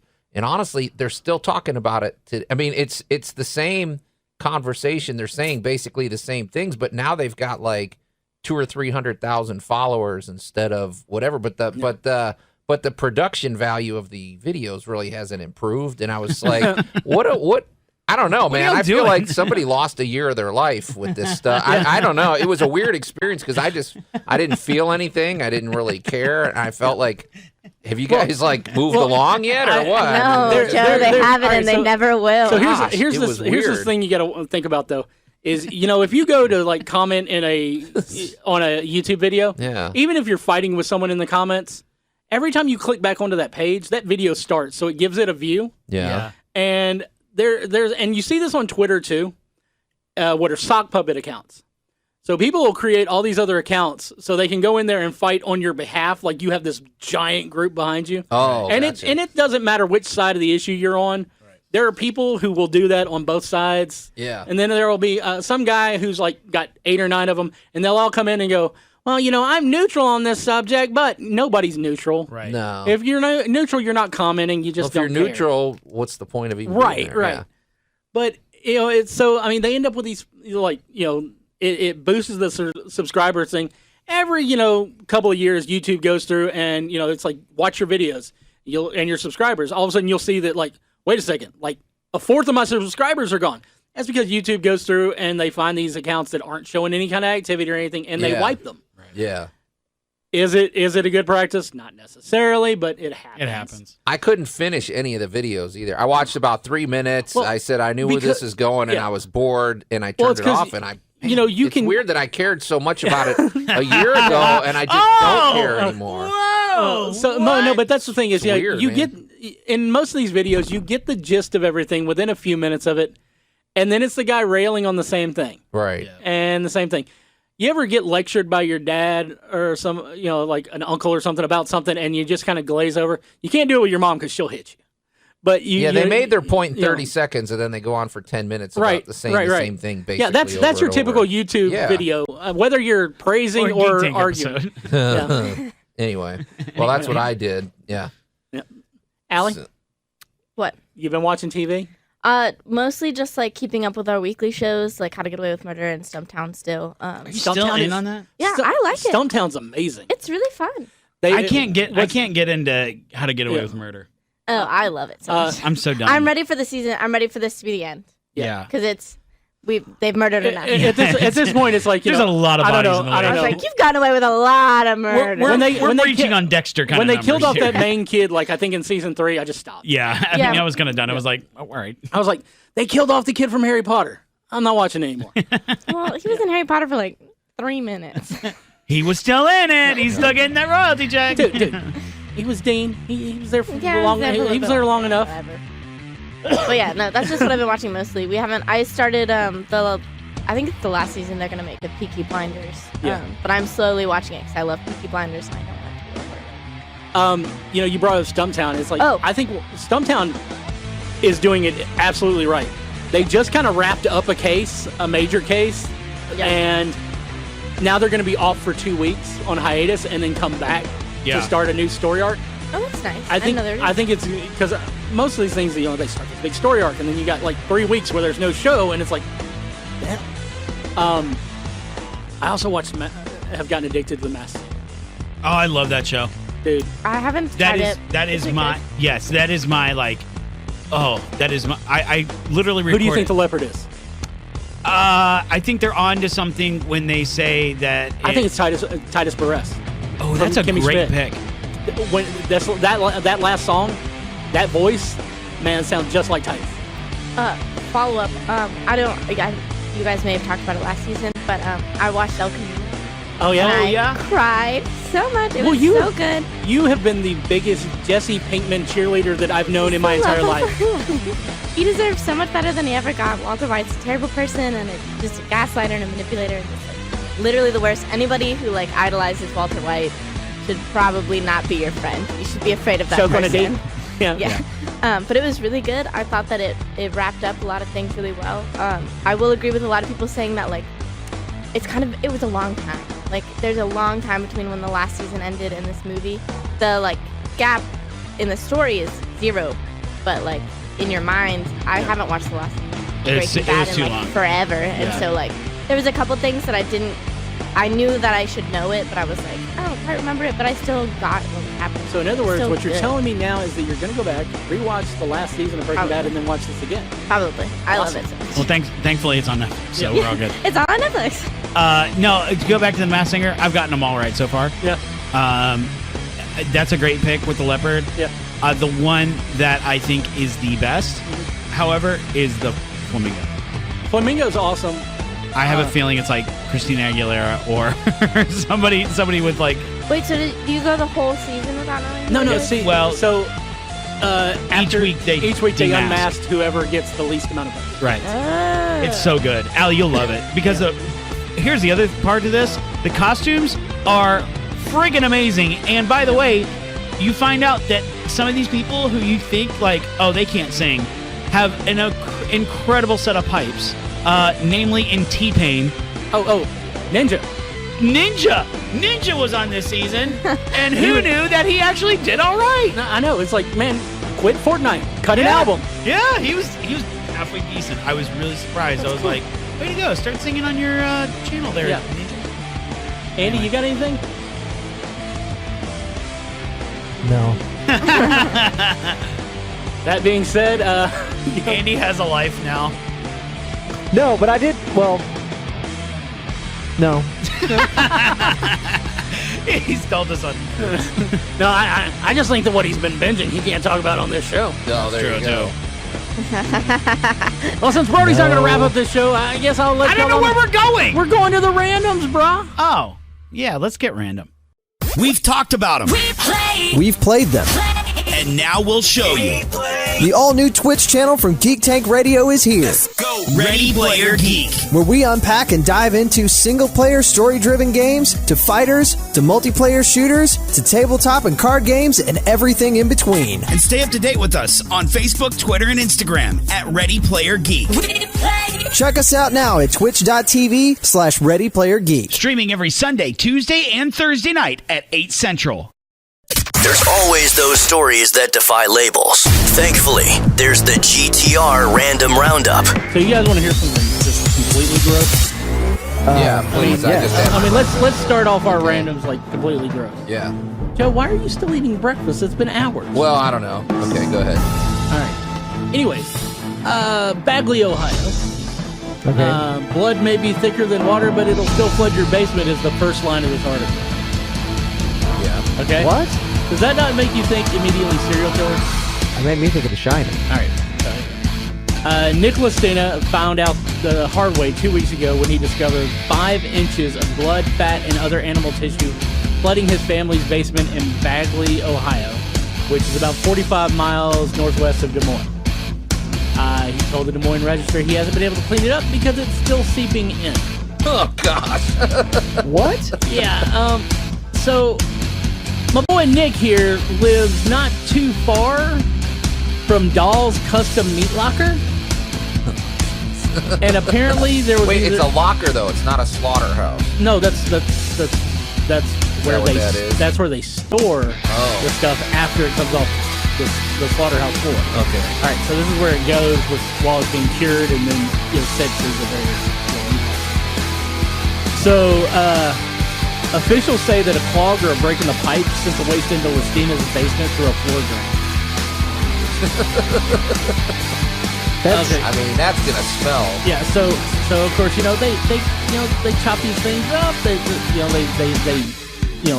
dispose of it down the chute that they have built for this purpose.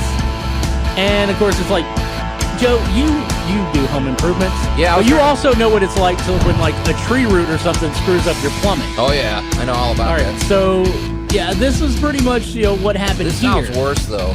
Oh, I'm pretty sure that this is a lot worse than say your washing machine backing up or your toilet even backing up. Even though that's not anything you want to happen either. Yeah. But a state environmental specialist traced the waste to Dahl's, and the company is now pumping their waste into a large container, a large water tank, as opposed to just washing it away. And the Listina family currently has moved in with a relative until said time. But can you imagine the smell? Wait till the smell. How do you think? How would you ever get rid of that? I don't think you can. I think you have to just burn down the house. Yeah. Pretend there was a spider there and just burn the house. And insurance covers it, right? Spider burn. Once that smell gets into concrete too, forget it. Well, I mean, yeah, because concrete is like it's porous. It's like you guys have been to Charlie's meatloaf here in town, right? Now they're amazing, but at the same time, you see that they're constantly cleaning things up to make sure that doesn't seep in too much. Because you can see into the back, you don't see, and their stuff's taken care of. Yeah. Can you imagine this like gelatinous goo? 5 inches, you said. 5 inches, 13 centimeters. And you don't discover your basement is flooded right away. Right away. You go. There's something. What is that smell? And you walk down the steps. Well, unless you and the lights are never where you can just turn it on and see down. No, because it's a basement. It's a basement. The light switch has to be on the other side of the staircase, which you come down and walk around. So you know that the first thing this dude did was walk down there trying to figure out what this weird smell was and step right in. Now wait a minute. Can he turn this to his advantage? I mean, we're getting close to Halloween. We've got these haunted houses. Like use his house as a haunted house? Just let people go. Charge them $20 to go in. I mean, well, there's a point where the gases that are released by decaying material become toxic. Yeah. Yeah. I'm pretty sure that would be a lawsuit. See, that's what's wrong with them. We're a bunch of wimps litigious nowadays. Yeah, I mean, come on. This would have been the monster house of the century there. All right, Joe. Well, seeing as how we all know who the former owner of your house is. Yeah, no kidding. Why don't we do that at your house? Would you not immediately assume that your house was haunted? Oh, absolutely. You just walked into a basement filled with blood? Yeah. Yeah, that was an Amityville horror. Well, even that house didn't go that far. I would totally pull the poltergeist thing. Yeah. Grab my family, get in the car, go to the local hotel, put the TV out on the side because ghosts come through everything. Yeah. TV, mirrors. Yeah. Mirrors. Salt line at the threshold of the door. And the windows. We do not play around. We have had enough supernatural type shows throughout the years that teach us what to do in these situations. Yeah. And one of them is GTFO. Okay. Yeah. It's very true. All right. Yeah. Well, that's a story you're definitely gonna have to follow, though. Oh, I'll keep an eye on it, but I don't think it's gonna get much better. No. Next time it's like, well, Nick still ain't there. He still can't move back in. Okay. No. Who's next? Joe, what do you got? Okay, I'm probably gonna misreport this story because it's a long article and there's too much information. But that's okay. Just run with it. The gist of it, and who cares? Accuracy is not my forte. So no. Joseph Michael Biendick. We have never claimed to be journalists. Yeah. No. Dateline, Florida, naturally. So this guy's 24. In my opinion, he looks like he's about 40. I don't know. By the mug shot here. Hey, meth is a hell of a drug. Okay, so he's one of these rampaging nudists. I don't know what it is about these guys. Rampaging nudists. Yeah. I mean, I knew there were nudists who were chill and they had their colonies or whatever, but this dude's on a rampage. I don't mean to interrupt Joe's story, but there is a subcategory of Florida man which they rip off their clothes and they go crazy. Yeah, that's what I can't figure out. That's bath salts or something. That's what I wondered. So, I think he might have taken too hot of a shower. So apparently, he used to work at the United Plumbing Company, and so surveillance showed him going in. I guess he knows how to. I guess this is where he showers. And he came out and decided that he was upset about something. So he had a hammer. He jumped on the forklift and began just tearing the place up. There was $26,000 worth of damage, I believe, if I read correctly. Now, is this a sitting or standing forklift? Those are the kind of probing questions we need, Brandon, because I think there's a different dynamic there. Right, because if you're willing to jump on a seated forklift, you're on a different type of drug than if you're on one of those standing models. Okay, but see, here's the other thing. Was this like a polo thing? You know, like you're picturing a guy with a polo mallet on a horse swinging as he's riding? Oh, man, yeah. Because he's got the hammer and he's on a forklift, so this must have been a pretty portable forklift, I'm thinking. Well, I've worked in construction. Mobile. Yeah. And some of those forklifts can get up there. They're pretty mobile. Yeah. Well, and then the other part is... part of your certification is knowing how fast to go inside a warehouse. Right. Yeah, so we don't know how big the aisles were. We don't know how close he was able to get to the side, but apparently the forklift wasn't doing the job enough for him. But they had to bring in the canine unit to take the guy out. So where did the dog chop down? That's what I'm saying. No. If I'm naked and you send a dog after me, I give up. Okay. You're going to climb up on the tippy top of that forklift, as high as those forks will get you. I mean... And say, I'm done. You're a naked guy with a German Shepherd coming at you. Forget that's not. That's not a good day. And as they were pulling him out in handcuffs, this guy's just a class act. He was saying, "Did they have to put the leg shackles on him?"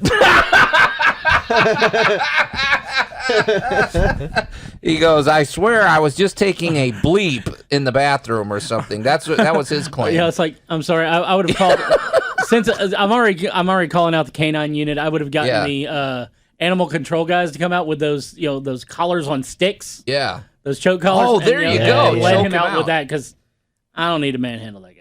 Yeah, I don't know where he's going to be working next or what, but gosh, this nudist, rampaging nudies are a problem. Anyway, it's so true. Well, they usually are. The bane of our existence. So you got, Andy. So to stay in our favorite place. Yeah. Florida. This comes from Parkland, Florida. Parkland. I think I know where you're going with this one. Yeah. Yeah. A Florida animal trapper says he corralled a large alligator by playing with it until it got tired. Wait, so you can wear them out? Well, yeah, it's like a puppy. Okay. It's got a lot of energy until it doesn't anymore. So, like with your kids, you wear them out right. till they... Okay. You play with them until they're worn out, and then you put them down. Yeah. Wait. Okay, you don't put your... okay. Yeah. Two different definitions of put down. Put them down for a nap. Yeah. I was like, Andy, that's just rude. Wait, how big was this thing? Let's see. Well, hold on. So... Like 9 feet. Oh, 2.7 meters. Okay, so that's about 9 feet. 9 feet, yeah. Okay. Gee whiz. So the alligator hopped into somebody's swimming pool. Like you do. Like it does. Well, man, it's trying Florida, to cool it's off, man. I mean, and he's apparently this dude is a celebrity. His name is Paul Bedard, and he's a celebrity trapper, animal trapper. Oh, this is a rigged. Which means he probably has a reality show in Florida. Yeah. Oh, so this was staged. He is contracted with the state's nuisance alligator program. Yeah. Well, which is just the best name. That's state's nuisance alligator program. SNAP. Is that what that is? Yes. Yes. That's SNAP. That's awesome. He did that on purpose. Okay, good. He was dispatched to a house in Parkland, Florida. The 9-foot animal. Let's see. He was able to pull the 9-foot animal out of the water once it grew tired from playing with him in the pool. He put a snare on his mouth and then taped it. Okay. Yeah, the gator was like, dude, it's Paul. This is going to be awesome. I'm going to be on TV. I bet there's really good video of this, isn't there? This dude's is staged all the way. This dude's on Gator Boys. Yeah. Yeah. Do you believe this? Yes, because they are commissioned by the state to take care of this, and it's Florida, and gators are everywhere. And they just randomly go into his pool, and he pulls out. It's not his pool. Whose was it? Yeah, it was somebody's pool. It was somebody else's pool. They called him in. So they bring him in. Okay, gotcha. All right. Yeah. But he is wearing a GoPro on his head, isn't he? I never heard that strategy with alligators before. Yes, he is. Yeah, of course it's going to be on Gator Boys. Can you do that with a shark? I mean, I don't know. Well, the difference is, I feel like the difference is sharks have to keep moving. Yeah. And alligators don't. Yeah. Like they can just chill. Well, that's true. Yeah, and I don't think you're going to have a whole lot of sharks getting into people's pool. Okay. No. Now we have seen them in the basement of a mall in Jersey. Yeah. But that's a whole nother story. Yeah, but sharks aren't amphibious, so they can't like crawl over land to get to somebody's pool. Man, can you it would imagine have to if be, they it would could? have to be an infinity pool. Yeah, it would, dude. And I can just see the shark just like And it doesn't look like he's moving at all, but he's like going full like just force going towards like up the side of the pool. Joe, have you ever actually been in an infinity pool? Where they have the thing where it it's has constantly a wave, pushing against you, so you're basically swimming in what is this something about the size of I don't know. They're for working out. Yeah, I mean they're pretty awesome, but they're really strong. Okay. Oh, so you can set it to like hurricane speed, or yeah. I mean you can turn it up. Okay. So I mean you can have your pet shark in it. I don't know, man. Yeah. There's a weird, unsettling nature to all the randoms today. Well, you got bad behavior, bad plumbing, and well, no, actually, Andy's at least had a heroic ending and no violence. Andy took us out. It had a style. trespassing alligator. Yeah, no, my thing was like we rag on Florida Man all the time, but this is a heroic Florida Man. He saved an alligator. There you go. That's the way to do it. Well, I think he was more into saving the alligator. Okay. Right. Yeah, actually, so the Florida people. So we bookended it correctly. We had a terrible Florida man, ended it with a good Florida man. Okay. Yeah. Well, so it's a lot like today's show. Bookended into a sandwich of weirdness. Well, it's got. That's just how the meat is an odd flavor, man. That's just how we do things. That's how we roll. So anyway, we're gonna roll on out of here. So until next week, we are the Geek Patrol, and I am Joe Thorderson. I'm Alex. I'm Andy. And for everybody else who fell asleep during Joe's explanation, I am Brandon Olmsted, reminding you to check in with us next week when we'll be joined by, hopefully, our filmmaker friend Josh Mason from Mason Studios. Okay. Geek Tank Radio. More below and on 1019kissfm.com. Keyword Geek Tank.